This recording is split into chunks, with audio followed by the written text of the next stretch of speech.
So I'd like to introduce Brigid Wasson. She's talking about lost and never found, the behaviours of pets and people that hinder owner reunion. So this is a really interesting topic. Brigid is a lifetime animal welfare professional and a retired animal shelter director. She's held positions of leadership in both government and non-profit animal service agencies, focusing on implementing life-saving programs and increasing live release from as low as 60% to over 90%. Well done. Brigid became interested in lost pet prevention and recovery in 2008 when she discovered Missing Pet Partnership, and in 2014 was invited to join the board of directors. She currently serves as president of the organisation and manages the animal shelter initiatives including Mission Reunite, which teaches animal shelter management staff, volunteers and community partners to work together to increase owner reunions and decrease shelter intake. Getting pets back home quickly saves resources that can be better utilised for animals truly in need of a new home, such as cruelty or neglect cases. Brigid lives in Sonoma County, California, and is the CEO and principal consultant of the Path Ahead Animal Shelter Consulting. Thank you, Brigid.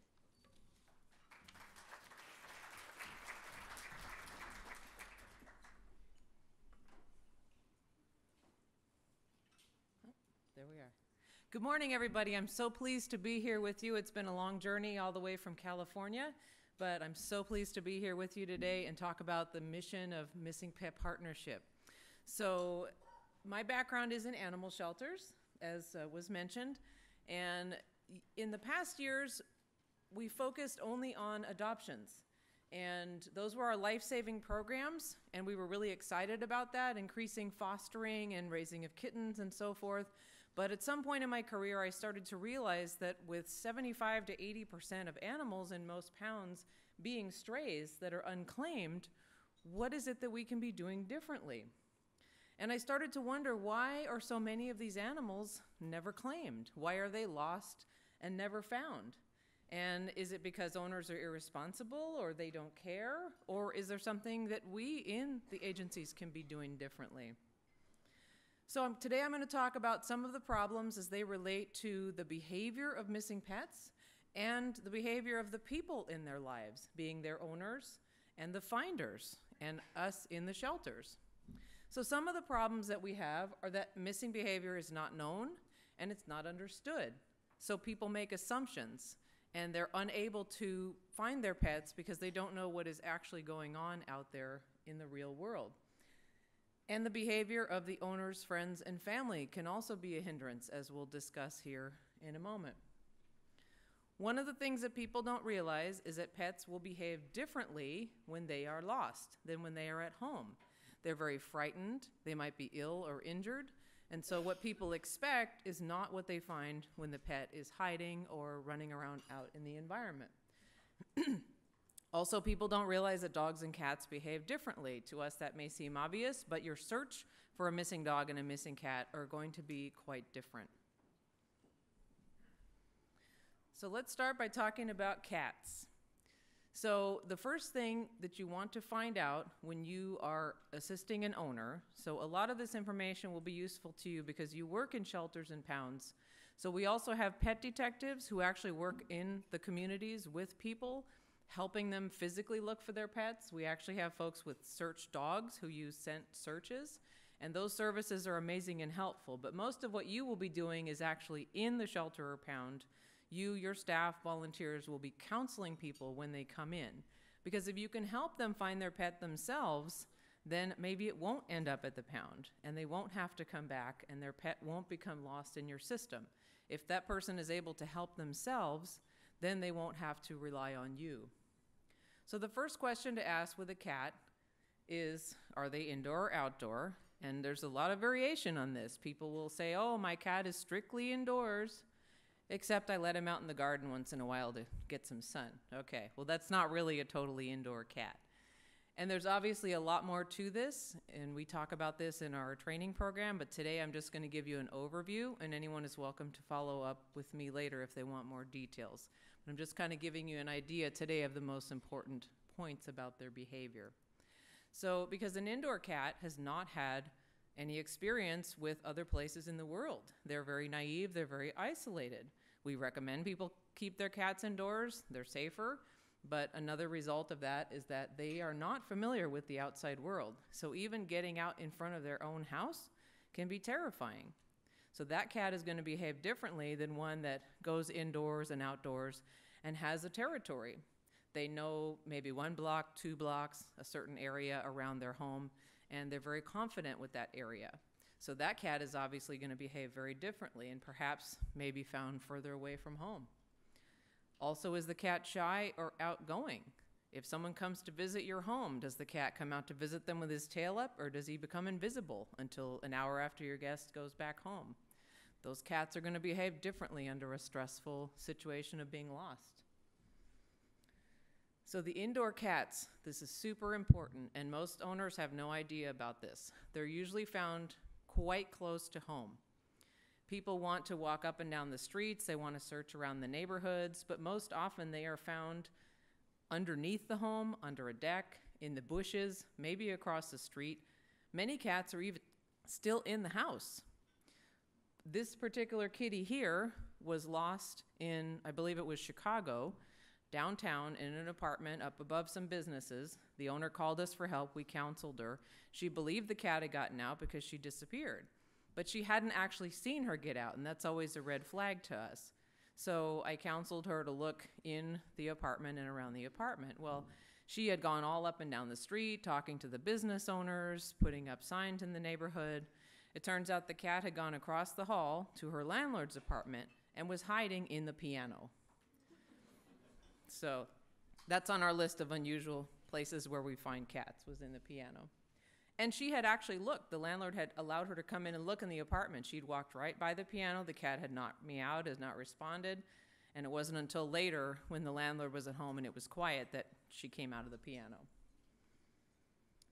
And they will hide in silence. Now, there are outgoing cats who will come forward when they see the owner, but most of them will not. So people say, well, I've already looked. I've already looked there. They're shaking the bag. They're tapping the can. Well, my cat would come to me. Well, maybe not in that situation. They're frightened. They're in an unknown area, or perhaps they're injured or ill. One of the big dangers to indoor cats is that they appear to be feral. And we have seen, because we deal with thousands of cases every year, we see over and over again the patterns. And we see cats that when they're trapped in a humane trap or in a cage at the shelter are hissing, crouching in the back, striking, absolutely terrified. Because again, they are an indoor pet. They have few life experiences. They don't know many people. They don't know many places. So in that environment, they are in great danger of being treated as a feral cat when they are actually an indoor pet. The outdoor kitty. Some of these pictures are my cats, so by the end you'll know how many cats I have, although I'm not telling. So the outdoor cats can be farther away than indoor cats, although cats in general will be closer to home than dogs who will roam. Often when a cat goes missing from an outdoor environment, it means that something has happened. When people call, they have a routine. They say, well, every night he comes in at 8 o'clock and I feed him his dinner and etc. But this night he didn't come in. Well, something happened. They don't just decide one fine day to not come home. They don't run away like people believe. Something happened. And unfortunately, quite often it means that they were injured, especially if they're outdoors. They were hit by a car. Maybe they were chased by a dog or another cat. Or with elderly cats, they become ill. And so they simply cannot return home. They're hiding somewhere because they're feeling really unwell. They also may be stuck. Quite often we find cats in garages, in sheds, especially after the weekend. People have the day off, they open the garage, they wash the car, they work in the garden, they do some things, and then they lock up the shed until next weekend. So quite often the cat wanders in there because curiosity killed the cat, and then the doors are locked and now they're stuck. So there's many, many situations like that where people really need to be looking close to home. So the shy cat is going to be very difficult to find because they're not naturally going to approach people. They're going to hide. They're going to be quiet. We have had cases where cats have hidden for weeks. Don't ask me how they survive without food or water, but they have. When found, of course, they've had organ damage, and some of them ultimately passed away from the results of starvation and dehydration, but we've had plenty that survived. After a week or 2 weeks, they were so terrified that they were hiding under a house, in a ceiling, or a place like that, where even though they had an opportunity to come out, they did not. It's hard for us to believe and hard for the owners to believe, but we've seen it happen enough times that we tell people these stories to encourage them. You must look, you must be very thorough, even if it seems ridiculous. Look under the couch cushions, look in the ceiling. We had a cat get stuck in a wall, crawled in through the electrical socket, got in but couldn't get back out again. So your outgoing kitties may actually travel further. This has happened to me when I'm out walking down to the store or something. I hate it. Somebody's cat will start following me. I'm like, please go home. They will follow people. They'll end up at someone else's house. It's that outgoing cat that loves everybody. The good news about these cats, if they become lost or displaced, is that they may approach people for help because they see people as friends, unlike the shy cat. So they may actually walk up to somebody and look for help. They may also respond when called, although again, the owners don't want to rely on that, but sometimes it does happen. When the owner actually figures out where they are and speaks to them, they will come out. So there are some effective and not so effective cat search methods. So the kitty in this picture is Squeakers, who was one of our cases, and the woman's mother had passed away in another town, so not only was she dealing with her mother's death and funerals and things like that, she also had to go get her belongings, sell her home, and she took possession of her cats, which we appreciated because many people can't wait to drop the pets off at the local pound. But she actually took possession of her mother's 4 or 5 cats, including Squeakers, drove all the way home, about 5-hour drive to Monterey, California. When she got home and opened the car, Squeakers bolted out of the crate and took off. So the good news was she was at home. The bad news was she'd never been there before, so she didn't know where she was. So we counseled this owner on effective search techniques, and the main thing we kept telling her is she's not going to go very far. She's from another town. She doesn't know where she is. She's naturally skittish. So it took about 5 or 6 weeks, but she finally did get Squeakers back home. And you can see the first picture is of her just having sightings of her, leaving out food outside of her home, and the cat was coming up to eat the food. So she was able to take pictures and have some confirmation that she was there, and that encouraged her to continue trying to get her back. So ultimately she was able to capture her using a humane trap because, again, she was fearful. She could be seen but not touched. So she was able to capture her, and you can see she's now back in the home with her owner. So this is why the physical search is super important. Now, I add safety first, especially because of Squeakers, because this particular owner, the neighbors called the police on her because she was out walking around at night with a flashlight looking for the cat. And fortunately, she'd lived in this community for a long time and knew most of the neighbors, and they were all assisting her with her search. But maybe this was a newer neighbor who didn't know her and, thought her activities were suspicious. So we always tell people, be safe, be aware of, your neighborhood, how safe or unsafe it is if you should be wandering around at night. And we tell people to go ahead and notify local law enforcement if you have any kind of a concern, and they'll be happy to assist you.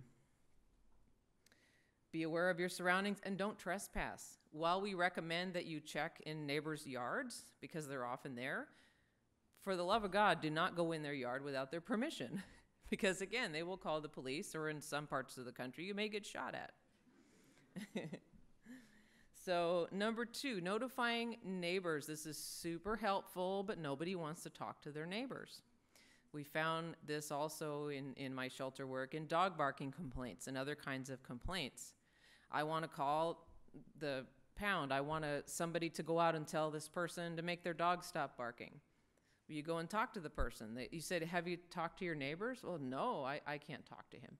So you talk to the guy with the dog, and he says, well, I had no idea there was a problem. I wish my neighbor had talked to me first.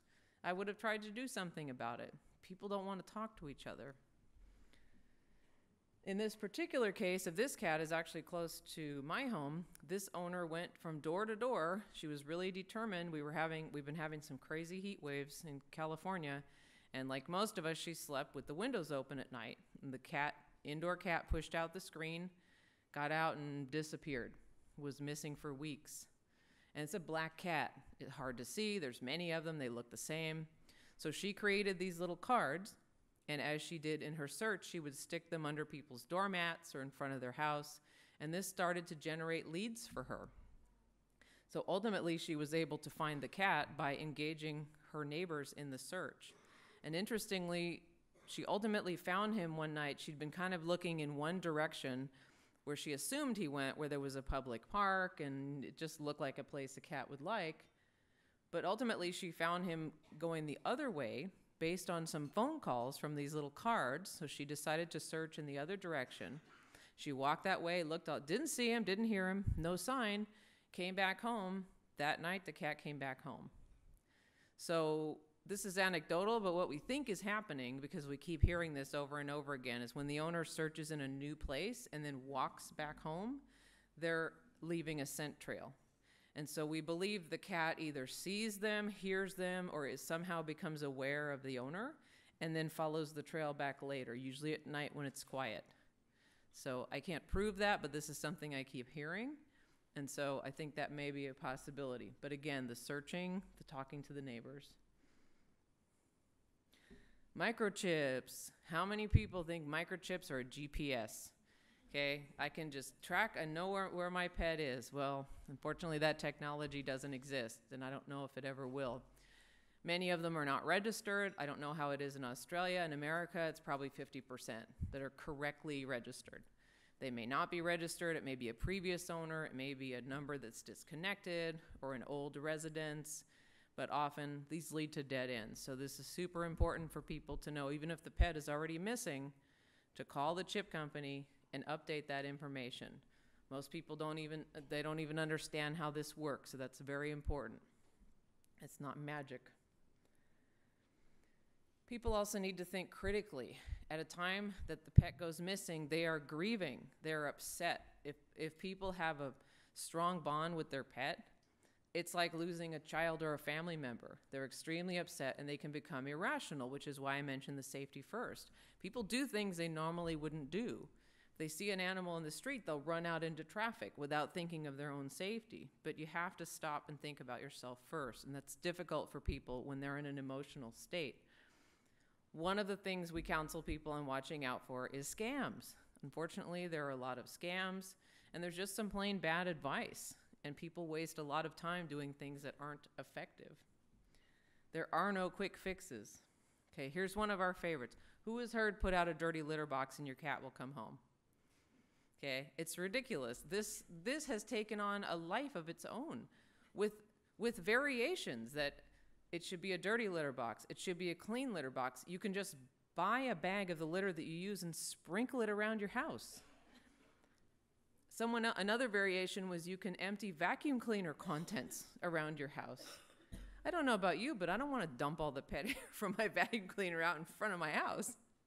So there's a lot of quick fixes, and we're not going to get into the details of this or any other specific thing, but the problem is that people, they want an easy answer. They want to do one thing, and they want their pet to come back. It's more difficult for them to have to take multiple steps and to stick it out for the days and weeks that it may take. They just want a magic solution.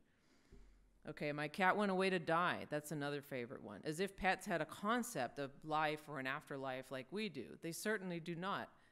What happens very often is that pets who are older hide because they don't feel well, because they're sick, they're dizzy. A lot of them have kidney issues. They're weak, they're anemic. They hide, and then they simply are too weak to come back home. Or we've also seen they become disoriented or demented, almost like a senility or an Alzheimer's, where the dog that formerly stayed on his ranch his whole life, but now he's 15 years old, wanders away and falls in a ditch and can't figure out how to get out. And people have a hard time accepting that, especially if they have allowed their pets to roam. When they're getting into the elderly time, it's time to keep them confined to the property. The problem with that is that if they're believing this, their pet could be sick and in need of medical attention and waiting somewhere. And they will die because they're not receiving the medical attention that they need.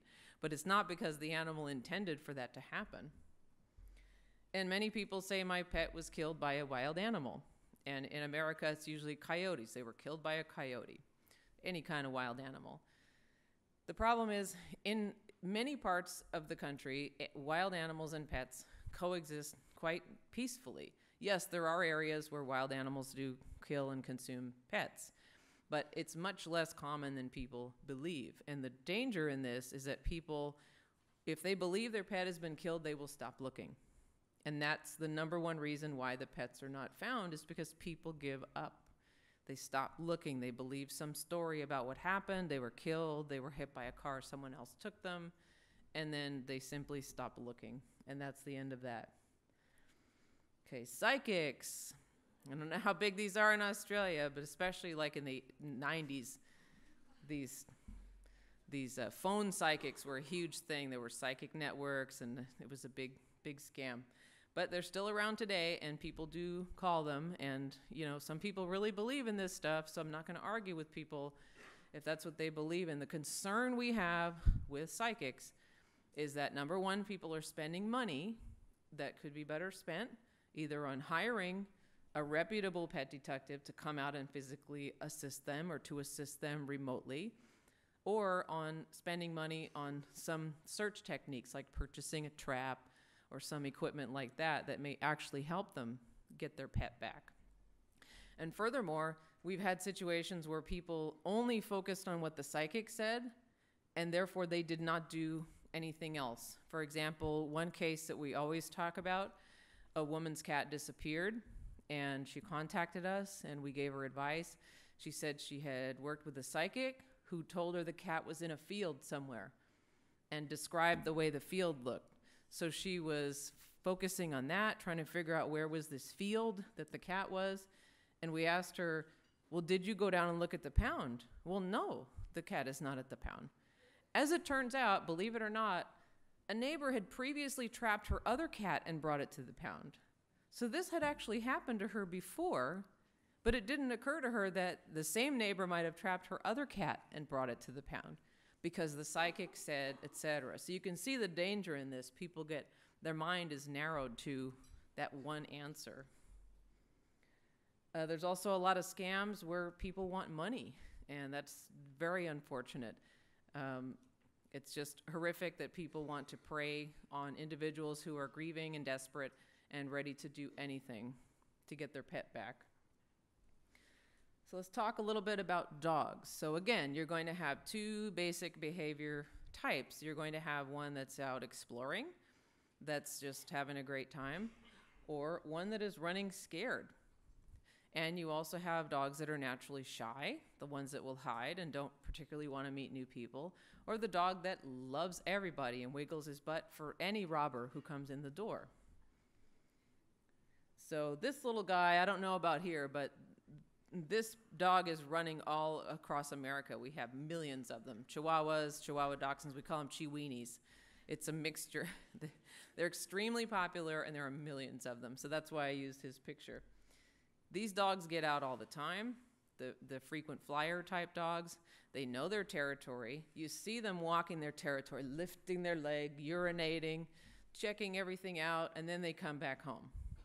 So quite often when you approach those dogs, they look at you sideways and then they go on their way. But they don't look particularly frightened, and they kind of do their circuit daily. The trouble with the little guys is they just duck under the fence. You can build the fence as high as you want. They're just going to go under or between it. A runner, on the other hand, we talked yesterday about 4th of July, and every part of the world has that noisy firework holiday. And there are also other events, whether it be gunshots, explosions, thunderstorms, any of those kind of big noises that terrify dogs and send them off running. And some dogs just naturally have a fearful personality. So once they get out, they are running scared. And these dogs are at a high risk of being hit by a car. Unfortunately, we see it a lot. They will avoid people, and they don't know where they are. That's the problem. Whereas the guy that's running around lifting his leg around the neighborhood, he knows exactly where he is, no problem. But if a dog doesn't know where he is, they're just going to run blindly and run into traffic, run off into the woods, and you will never be able to catch them. So who wants to stick their hand in the crate with this little dog? Okay, his name was Ninja. He was actually a friendly dog. I just love this buggy-eyed picture. So your shy dogs are going to hide, and they might bite people. So this is dangerous when people are trying to, everybody wants to help. Everybody wants to do something. They want to help grab the dog. They want to catch the dog. But they're actually doing more harm than good by frightening them into running even more and being even more afraid of people. As opposed to your outgoing dog, who will walk up to anybody. I went out of the apartment where I was living at the time, and I opened the door and turned around to get something. I turned back, there was a Rottweiler sitting in my car. A collar on it that said Sushi. The dog's name was Sushi. That was many years ago. I don't know what happened. I took the dog to the pound, but just got in my car. Figured, here's a person. She'll take me home. So the danger with these dogs is that they are likely to be rescued by someone who thinks, oh, this dog was dumped or abandoned. I'm going to go ahead and take this dog and keep it. So unlike the shy dog that no one can get near, this dog is friendly. Great. If you got good people who mean well, they're going to call the pound. They're going to try to find the owner. If not, they're just going to keep the dog or try to rehome it without telling anyone. Some effective search methods, these posters. I understand in some areas, Australia, also the US, there are ordinances against putting up signs. So sometimes you have to be a little creative. Ideally, these are in public places, at intersections, at malls, places where many people are driving by. But if that is not possible, you can also put them on private property. The owner can put them on their own home or in the window, and can also engage their neighbors to do the same. Another effective search method is using calming signals. So instead of chasing the dogs, clapping your hands, making noise, you want to get low, you want to talk to them, you want to pretend that you're eating. I mean, what do dogs do while you're eating, right? They come right up to you, they want your food. People eating is a universal language. You want to get the word out online. So unlike cats, who are generally quite close to home, dogs can travel, and they often will go to other people. So using your Facebook pages, Nextdoor, or whatever your equivalent is, although this is not the only answer, because there are, not everybody is online, not everybody's going to see those postings, but it is important to get them out for the dogs. And just like with the cats, scams, myths. So here's some of the myths about dogs. Okay, putting out your dirty laundry so that the dog will find it. Now, I don't know. I've heard this work in cases where someone was at a campground or something, and so they wanted the dog to orient back. But by the way a scent works in a dog, just you walking around is leaving a scent. It doesn't have to be a pile of dirty laundry. Your being there or walking around will leave just as much of a scent for the dog. And then people just believe my dog ran away, my dog was stolen. And unfortunately, once they hook onto these beliefs, it's difficult to change their mind. So again, with the psychics demanding money, there's a scam that we call the truck driver, where someone says, I'm a truck driver, I was driving through your area, I found your dog, but I had to keep going, so now I'm in some other state, and I need you to wire me money so I can send you the dog back. It's just horrific, and there's no shortage of scams out there. So owner behaviors, these are some of the factors for owners. Grief avoidance is the biggest issue. People want to give up. They cannot go on and on not knowing what happened. They would rather say, oh, my dog just ran away and it's probably with another family now. And then they can move on with their life. It's almost like accepting a death. Not that they want their pet to die, but they want some answer. They want, closure. The timing can be bad. Sometimes they don't start looking, especially in the case of cats. They may go to the pound within the first week or 10 days, but the cat may not be found or end up there for another month. So the timing is off. Or the owner gives up too soon, which happens very, very often. And again, lack of support from others. It's just a pet. Get another one, right? This is what people hear. It's almost like they're shamed for loving their pet enough to look for it or to spend money looking for it. So they're pressured to give up. And again, with the bad advice. Another one, there's people actually recommend you urinate in your yard. You urinate in your yard to bring the dog back. Don't do that. Okay? Someone will call the police. Okay. And one of the biggest dangers of all these ineffective things that people do is the wasting of energy.